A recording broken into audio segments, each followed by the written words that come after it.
Avoir des enfants est une décision tellement importante. On attend juste le bon moment. Je vous le dis à tous, c'est mon gars. Idiocratie n'était pas juste une comédie débile, c'était une prophétie enveloppée dans des blagues de merde. Mais derrière l'absurdité, la panique était bien réelle. Le titre a failli être changé pour quelque chose d'encore plus stupide. Terry Crews a dû se battre rien que pour apparaître à l'écran. Et ça a bien failli ne jamais arriver. Et le créateur, il ne l'appelle même plus une comédie aujourd'hui. Voici 20 faits bizarres sur Idiocratie et enfoui profondément dans son futur tordu, un arbre généalogique qui relie un Texan de dessin animé à quelque chose qui a des sabots. Ne cherchez pas trop loin, c'est comme ça que tout a commencé. Numéro 1. Cela n'a pas commencé dans une salle d'écriture. Cela a commencé dans la file d'attente pour le vol de Peter Pan. Mike Judge, créateur de Office Space et de Beavis and Butthead, se tenait à Disneyland avec ses filles. Juste un autre papa attendant dans la queue qui avançait lentement. Et c'est alors qu'il l'a entendu. Deux mamans hurlant des grossièretés à leur propre tout petit. Fort, agressif, fier de cela. Quelque chose a fait tilt. Judge a dit plus tard, « Cela m'a frappé que des gens comme ça allaient surpasser en nombre les gens intelligents et qu'ils élevaient leurs enfants comme ça. » Là, dans la file d'attente, la prémisse a pris forme. Une société où l'intelligence est éliminée par la reproduction, où la stupidité règne et où le monde continue de s'abêtir, avec fierté. Il a quitté le parc ce jour-là, non seulement en tant que père, mais en tant que futur architecte d'une dystopie. Je cherchais juste de l'eau ordinaire. De l'eau? Ouais, tu veux dire comme dans les toilettes? Pourquoi faire? Juste pour boire. Numéro 2. Le film n'était jamais censé s'appeler Idiocracy. Le titre original de Mike Judge était « The United States of Umerica » appelé exactement comme ça se prononce. Traînant, bredouillé et bête. C'était l'insulte parfaite, un punchline en slow motion intégré directement dans le nom même. Et c'était précisément le problème. Les dirigeants de la Fox l'ont détesté. Pas simplement pas aimé, détesté. Pour eux, c'était trop agressif, trop direct, trop embarrassant pour un studio déjà nerveux à propos du ton du film. Ils ont soutenu que cela repousserait le public, compliquerait le marketing et, pire que tout, ferait croire aux gens que le film était réellement anti-américain. Ils ont donc exigé un nouveau titre, quelque chose de moins insultant. Judge a résisté, mais il était en minorité. Après des semaines de débats, un compromis est apparu. Idiocracy, simple, sarcastique, et pour le studio, moins incendiaire. Mais même ce nom-là a provoqué des tensions. En interne, certains cadres ont continué à refuser de le promouvoir. Un initié a même admis qu'ils avaient secrètement honte du branding du film, le trouvant méchant et trop cynique. Et ainsi, le titre est resté, mais la sortie a été étouffée. L'insulte originale a été enterrée, le marketing s'est tu, et la satire qu'ils avaient peur de nommer est devenue exactement l'avenir qu'elle avait prédit. J'ai participé à une expérience de l'armée et je ne me sens pas très bien. J'ai une migraine atroce. C'est un hôpital ici ou... En fait, je ne sais même pas où je suis. Veuillez vous rendre dans la zone de diagnostic à droite et passer une journée en bonne santé. Oh, merci. Numéro 3. Pas de bande-annonce, pas d'affiche, pas de tournée de presse. Fox n'a pas simplement bâclé la sortie, ils ont activement essayé de la cacher. Quand Idiocratie a enfin été terminé, le studio ne lui a accordé qu'une fenêtre de sortie d'une seule semaine. Aucune publicité, aucun tapis rouge. Certains cinémas n'ont même pas été informés du titre du film. Ils l'ont listé comme Untitled Mike Judge Project, projet sans titre de Mike Judge. Les membres de l'équipe n'arrivaient pas à y croire. Certains acteurs n'ont même pas su que le film était sorti avant qu'il ne soit déjà retiré des salles. Le message du studio était limpide et assourdissant. Ne regardez pas ça, ne parlez pas de ça, n'en mentionnez même pas le titre. Et pourtant, malgré ce blackout total, le film a refusé de disparaître. Il a fuité, il s'est répandu, il a survécu. Et lentement, douloureusement, il a trouvé son public. Pourquoi pensez-vous que vous l'avez fait? Numéro 1, votre honneur. Regardez-le, rien qu'un peu. Il parle comme un PD aussi. Faut que vous soyez moi. Mais regardez-moi ça, mec. Judge devrait être genre coupable, pisse. Numéro 4. Idiocratie n'a pas seulement prédit un avenir rempli de coupes budgétaires corporatives. Il les a vécues de plein fouet. Mike Judge s'était fait promettre un budget modeste mais stable pour donner vie à sa satire dystopique. Mais ensuite, les coupes ont commencé. Discrètes, soudaines, implacables. Des journées entières de tournage ont été purement et simplement supprimées. Les lieux de tournage étaient changés au dernier moment. Les figurants étaient renvoyés. Les décors devaient être réutilisés ou carrément abandonnés. À un moment donné, ils n'avaient même plus les moyens d'effacer numériquement les logos de marque. Alors, ils se sont contentés de les flouter en post-production. Mais le coup le plus dur est arrivé tard dans la production. Des membres de l'équipe technique, des maquilleurs, des techniciens lumière, des décorateurs se sont vus annoncer que leur chèque risquait d'être retardé ou de ne jamais arriver du tout. Le studio avait des problèmes de trésorerie, disait-il. Tenez bon, disait-il. Certains ont attendu des semaines. D'autres n'ont jamais touché l'intégralité de leur paie. C'est devenu l'ironie suprême. Un film sur un système brisé a failli être détruit par ce même système. Et pendant tout ce temps, Mike Judge a dû continuer à sourire, continuer à réaliser et faire comme si rien ne partait en vrille dans son dos. Parce que s'il ne terminait pas le film, personne d'autre ne le ferait. Numéro 5. Elle a incarné une prostituée voyageuse dans le temps. Elle esquivait des chariots géants de Costco et regardait la société s'effondrer un moment stupide après l'autre. Mais alors que la comédie absurde de science-fiction de Maya Rudolph connaissait une sortie profondément chaotique et mouvementée, son propre monde traversait un changement profond. En octobre 2005, un an avant la sortie officielle d'Idiocratie dans les salles, Rudolph a donné naissance à son premier enfant avec le réalisateur Paul Thomas Anderson. Ainsi, pendant qu'Idiocratie était abandonné par le studio, ignoré par la presse et discrètement enterré dans les cinémas, Rudolph gérait le chaos bien réel de la maternité naissante. Cela créait un parallèle étrange. L'instant d'avant, elle combattait un monde dirigé par la publicité et les idiots à l'écran. L'instant d'après, elle tenait un nouveau-né dans ses bras, dans le monde bien réel de 2006.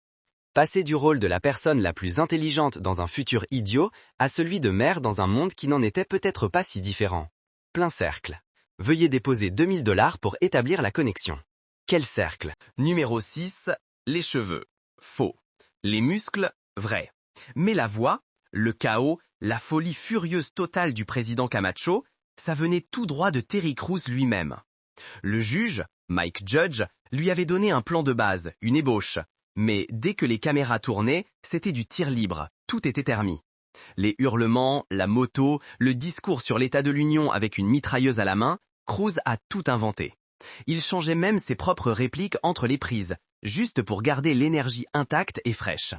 Ce qui avait commencé comme une parodie d'un leader bruyant et stupide est devenu, on ne sait comment, l'une des performances les plus magnétiques de la satire moderne. Parce que Terry ne jouait pas simplement un personnage de dessin animé, il tendait un miroir. On aurait donc pu penser qu'une prestation pareille en aurait fait le choix évident et immédiat. Et pourtant, ça a bien failli ne jamais arriver du tout. Numéro 7. Terry Crews avait le physique, l'énergie, le charisme absurde. Mais même avec tout ça, décrocher le rôle du président Camacho n'avait rien d'évident. Il a passé l'audition une fois, puis une deuxième, une troisième, une quatrième. À la 5e fois, Crews n'était plus seulement frustré. Il était convaincu que le rôle lui échappait définitivement. En coulisses, les cadres du studio tournaient autour de noms plus gros. Crews était en compétition avec des comédiens poids lourds et des acteurs de première catégorie, A-listers. Il n'était pas encore assez célèbre, pas assez sûr, pour un studio déjà nerveux à l'idée du ton du film. Alors, il est entré dans cette 5e audition, il a regardé l'équipe de casting droit dans les yeux et a déclaré « Si vous trouvez quelqu'un de meilleur, donnez-lui le rôle, tout simplement. » Puis, il a tout lâché. La voix, le chaos, l'explosion comique brute qui allait devenir le président Camacho. Et d'un seul coup, il n'y avait plus personne d'autre. Crews n'a pas seulement obtenu le rôle, il est devenu le visage même d'Idiocratie, une mitrailleuse dans une main et le sceau présidentiel dans l'autre. Numéro 8. Les instructions étaient simples. Jouer les idiots. Plus idiots que idiots. Stupides au niveau des dessins animés. C'est ce que Mike Judge a dit à ses figurants. Mais ensuite, certains d'entre eux sont allés trop loin. Un acteur de fond a mimé au hasard des actes de simulation sexuelle sur des objets de décor. Un autre a pantomimé des blagues racistes pendant les prises. Et pour quelques scènes, Judge a refusé de les utiliser, non pas parce qu'elles n'étaient pas drôles, mais parce qu'elles franchissaient la ligne vers quelque chose de plus sombre. L'avenir était censé être absurde, pas haineux. Donc, l'équipe a dû marcher sur une corde raide, en rendant l'idiotie hilarante sans la rendre cruelle. Et pour un film sur des comportements insensés, certaines des choses les plus effrayantes venaient de vraies personnes, sans script. Voulez-vous un autre? Extra! J'ai dit que je n'en ai pas eu. Merci. Votre compte a été débité. Votre solde est 0. Non! Je suis désolé que vous ayez des problèmes. Allez, cela devrait vous aider à vous calmer. Veuillez revenir quand vous pourrez vous permettre d'effectuer un achat. Vos enfants meurent de faim. Carl's Jr. croit qu'aucun enfant ne devrait avoir faim. Vous êtes une mère inapte. Vos enfants seront placés sous la garde de Carl's Jr. Carl's Jr. Numéro 9. Pas de guerre, pas de zombies, pas d'extraterrestres, juste des déchets. C'est ça qui a mis fin à la civilisation dans Idiocracy. Une montagne d'ordures si colossale qu'elle s'est effondrée sur elle-même comme une apocalypse de décharge. C'était ridicule. C'était brillant. Et ça avait un sens terrifiant, d'une certaine manière. Mike Judge n'a pas inventé le concept. Il l'a tiré des gros titres bien réels sur la crise croissante des déchets. Ensuite, il est allé plus loin, transformant les détritus en légendes. L'avalanche est devenue l'histoire d'origine de l'effondrement de l'an 2500. Une société trop paresseuse pour recycler s'est littéralement retrouvée ensevelie sous ses propres rebuts. Un gag, oui, mais un gag qui frappe encore bien trop près de chez nous. Numéro 10. Le département artistique avait besoin de quelque chose de stupide, de quelque chose de ridicule, de quelque chose que personne ayant toute sa tête ne porterait jamais. Ils ont trouvé les Crocs.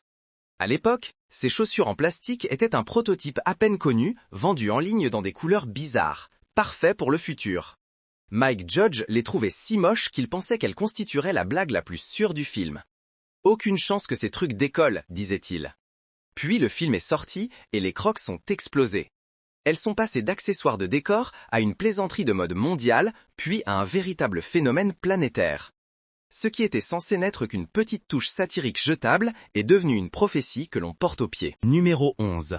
Logos déformé. Langage effondré. Toute décence humaine avait disparu. Mais au milieu du chaos vertigineux de l'avenir d'Idiocracy, une seule chose demeurait, avec une obstination provocante et franchement troublante, rigoureusement inchangée. Fox News. Les mêmes couleurs, les mêmes graphismes, les mêmes présentateurs survoltés qui hurlent dans le vide. En réalité, la seule chose qu'ils avaient exagérée, c'était la coiffure. Mike Judge n'avait jamais prévu ça comme une attaque directe. Au départ, ce n'était qu'un simple placeholder, un logo familier pour ancrer le chaos. Mais plus les scénaristes jouaient avec l'idée, plus cela devenait effrayamment logique. Ils n'avaient même pas besoin de parodier Fox, ils l'ont laissé intact. Parce que dans un monde où l'intelligence s'était effondrée et où les corporations régnaient sur tout, Fox News s'intégrait parfaitement, comme si elle avait toujours été faite pour cet univers. C'était la seule chose du futur qui n'avait besoin d'aucune réécriture. Numéro 12. Quand Mike Judge a imaginé All My Balls dans le film Idiocracy, il pensait créer la série télévisée la plus stupide imaginable. Un type qui se fait frapper à l'entrejambe encore et encore. Pas d'intrigue, pas de dialogue, juste de la douleur, de la répétition et des éclats de rire tonitruants dans public visible à l'écran. C'était censé être une satire, une blague absolue. Mais moins d'une décennie plus tard, la réalité l'a rattrapé. De Jackass aux America's Funniest Home Videos, en passant par les compilations de fails sur YouTube, soudainement, de vrais spectateurs riaient de vraies personnes qui se faisaient vraiment mal. Les critiques ont même commencé à qualifier Idiocracy de prédiction étrangement précise de la culture Internet. Ce type de culture qui récompense le contenu au plus petit dénominateur commun. Ce type de culture qui court après les vues, pas après la valeur. Mike Judge n'a pas prédit l'ère virale. Il a simplement compris à quelle vitesse nous glissions vers elle. Alors, quand All My Balls a commencé à ressembler moins à une blague qu'un véritable genre télévisuel, c'est à ce moment-là que les gens ont réalisé « Idiocracy ne s'était pas trompé, il était simplement en avance sur son temps ». Numéro 13. Starbucks qui propose des lattes avec service complet. Carl's Jr. qui engueule les clients à travers des machines cassées. Costco transformé en un cauchemar bureaucratique de la taille d'une ville, tout cela ressemblait à un suicide juridique. Mike Judge était convaincu que les marques allaient s'en prendre à lui, ou du moins exiger d'être retiré du film. Il s'était moqué de tout le monde, et à Hollywood, ça veut généralement dire des ennuis. Mais selon des personnes proches de la production, les avocats du studio ont trouvé une solution complètement improbable. Si aucune marque n'était spécifiquement visée, si toutes les entreprises se faisaient rôtir sans exception, aucune ne pouvait prétendre avoir été ciblée de manière injuste. C'est exactement ce qu'ils ont fait. Ils ont ajouté encore plus de marques, des blagues plus grosses, des exagérations encore plus délirantes, et d'une manière ou d'une autre, les entreprises ont tout laissé passer. Certains disent qu'elles ont ri de l'absurdité, d'autres pensent qu'elles ne croyaient tout simplement pas que le film verrait un jour le jour. Quoi qu'il en soit, la satire est arrivée sur les écrans. Et des années plus tard, quand les blagues ont commencé à taper un peu trop près de la réalité, ces mêmes entreprises ne riaient plus du tout. Numéro 14. Idiocratie nous avait prévenus. Le film se moquait d'un avenir où les films les plus stupides rapportaient le plus d'argent, où l'art était enterré vivant et où seul le spectacle régnait en maître. Et puis, exactement la même chose lui est arrivée à lui-même. Le film qui satirait la culture anti-intellectuelle s'est fait enterrer par un studio terrifié à l'idée qu'il soit trop intelligent ou trop dangereux. La Fox a massacré le budget marketing, a retiré tout soutien presse et lui a offert une sortie silencieuse d'à peine une semaine. Dans certains cinémas, on n'a même pas reçu le titre du film. Le public a à peine su qu'il existait. Et quand il s'est planté au box-office, en dépassant à peine les 400 000 $, Mike Judge n'a même pas eu besoin de dire « je vous l'avais bien dit » parce que la blague s'était déjà réalisée toute seule. Le film est devenu sa propre prophétie, ignoré, balancé à la poubelle et accidentellement prouvé juste. Celui-là, tu le mets dans la bouche, celui-là dans l'oreille, et celui-là, il va dans ton cul. Merde, attends une seconde. Celui-là, il va dans la bouche. Numéro 15. Lorsque Idiocratie est sorti pour la première fois dans les salles de cinéma, cela paraissait absurde. Chez Costco, il fallait un passeport. Starbucks proposait des branlettes. Le président était un catcheur professionnel armé d'une mitrailleuse Gatling. Mais en l'espace d'à peine 10 ans, ça ne ressemblait plus à une satire. Dans interview après interview, Mike Judge a cessé d'appeler ça une comédie. Il a commencé à l'appeler comme il le ressentait vraiment, un documentaire.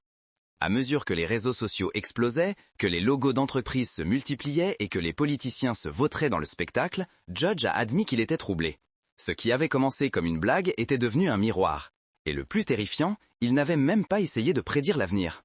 Il n'avait fait que suivre une seule idée. Et si les gens intelligents arrêtaient de faire des enfants alors que les gens stupides, eux, continuaient? Il s'est avéré que la réalité s'était chargée du reste. Si vous avez un seau qui contient 2 gallons et un autre seau qui contient 5 gallons, combien de seaux avez-vous? 2, merci. Numéro 16. En 2016, Idiocratie n'était pas à la mode comme une œuvre nostalgique, il était à la mode comme une prophétie. Internet avait trouvé son garçon d'affiche, et ce n'était pas Luke Wilson, c'était le président Dwayne Elizondo Mountain Dew Herbert Camacho. Alors, Mike Judge et Terry Crews ont proposé un retour. Une nouvelle série de publicités. Camacho dans toute sa splendeur. Lance-flamme, drapeau, chaos. Le lâcher en pleine année électorale.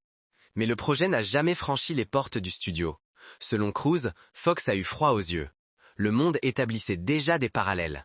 Camacho n'était plus seulement une blague, il était un miroir. Et le reflet? Un peu trop réel, un peu trop bruyant.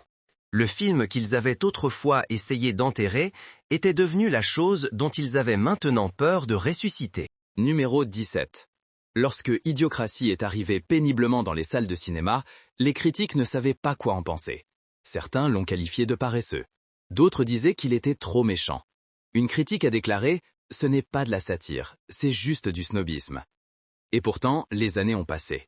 Le monde a commencé à ressembler étrangement à ce qui était décrit. Et quelque chose a changé. Idiocratie a explosé en DVD. Soudain, ce n'était plus juste un film culte, c'était le film culte. Les dortoirs universitaires, les projections de minuit, les threads sur Reddit, des répliques comme « Bienvenue chez Costco, je vous aime » sont devenues l'écriture sainte de la génération X. Le film qu'ils avaient ignoré est devenu une prophétie que les gens se passaient comme un avertissement. Il n'a pas juste gagné des fans, il a trouvé des croyants. « Je suis censé sortir de prison aujourd'hui, monsieur. » Vous êtes dans la mauvaise file, crétin. Par là. D'accord, je suis un gros crétin. Désolé, laissez passer ce crétin. Numéro 18. Dans le film, Brando est partout. Il arrose les cultures, dope les athlètes, détruit les électrolytes. C'est absurde, c'est idiot, c'est étrangement accrocheur. Et puis quelqu'un a eu une idée. Et si Brando existait vraiment? Une start-up a obtenu la licence de la marque, a mis en bouteille un liquide vert fluo, et a collé le slogan dessus comme un défi. Ils l'ont vendu en ligne, ils l'ont vendu dans les conventions. Et pendant un bref et étrange moment, Idiocratie a franchi la frontière de la réalité. On pouvait entrer dans un magasin et boire la blague. C'était artificiel, survendu et bourré de produits chimiques. Exactement ce dont les plantes ont envie. Numéro 19. Mike Judge a une manie. Il recycle ses acteurs comme des ingrédients secrets. Donc si vous regardez Idiocratie attentivement, le monde d'Office Space n'est pas bien loin. Il y a David Herman, le Mac qui détestait son boulot dans Office Space, qui maintenant s'égosille en procureur chaotique. Il y a Stéphane Root, le type qui marmonnait en serrant son agrafeuse rouge Swingline, désormais un idiot bureaucratique avec encore moins de contrôle qu'avant. Ce ne sont pas de simples caméos, ce sont des échos. L'âme d'Office Space n'a pas disparu. Elle a évolué en quelque chose de plus bête, de plus bruyant et de terrifiquement réel. Idiocratie n'était pas seulement le film suivant de Judge, c'était l'avenir du lieu de travail, après la fuite des cerveaux. Numéro 20. Avant que Idiocratie ne semble troublamment réel, il avait déjà été imaginé en 1951. Une courte nouvelle de science-fiction peu connue, intitulée The Marching Morons, dépeignait un cauchemar futuriste, non pas fait de machines, mais de mathématiques. Les intelligents ont cessé d'avoir des enfants, les autres non, et avec le temps, l'intelligence a disparu. C'était censé être une satire, mais quand un jeune Mike Judge a découvert cette histoire, elle ne lui a pas paru être de la fiction. Elle lui a semblé être un avertissement. Des décennies plus tard, alors qu'il observait le glissement de la culture, les publicités devenir plus bruyantes, le raisonnement plus faible, cette histoire est revenue en force. Idiocratie n'est pas seulement né de ce qu'il voyait, il a été façonné par ce qu'il craignait que nous ignorions. Donc, quand on demande si le film a prédit la réalité, la réponse de Judge est plus simple. Il n'a pas prédit le monde dans lequel nous vivons. Il a prédit celui dont nous nous sommes moqués, puis dont nous sommes discrètement devenus les habitants. Fait bonus. Vous vous souvenez de cette généalogie perturbante au début, celle qui montre comment la stupidité a surpassé en reproduction tout le reste? Mettez la vidéo en pause. Parce que, enfoui dans ce collage chaotique de pères de bébés et de cousins doubles, vous trouverez Hank Hill de King of the Hill. Vous trouverez même une chèvre. Ce n'est pas juste une blague. C'est Mike Judge qui glisse tout son univers dans le flux sanguin d'un avenir qui a mal tourné. Un crossover secret de comédie, de chaos et d'absurdité clonée. Idiocratie était censé être une blague, un avertissement que personne ne prendrait au sérieux. Il a été enterré, ignoré, balayé d'en rire. Mais les années ont passé et les blagues ont cessé de sonner comme des blagues. Les crocs sont devenus de la mode, la télé est devenue « aïe mes couilles » et d'une manière ou d'une autre, les trucs les plus stupides ont commencé à gagner. Maintenant, ce n'est plus juste un film, c'est un documentaire. Si celui-ci vous a touché un peu trop près, laissez un commentaire, dites-nous quel film perturbant et d'une précision dérangeante nous devrions décoder ensuite. Parce que la chose la plus effrayante à propos d'Idiocratie, c'est à quel point il avait raison. Le gars le plus intelligent du monde, tu es plutôt stupide parfois, alors pourquoi tu ne nous l'as pas dit? Parce que j'aime l'argent, je suis désolé.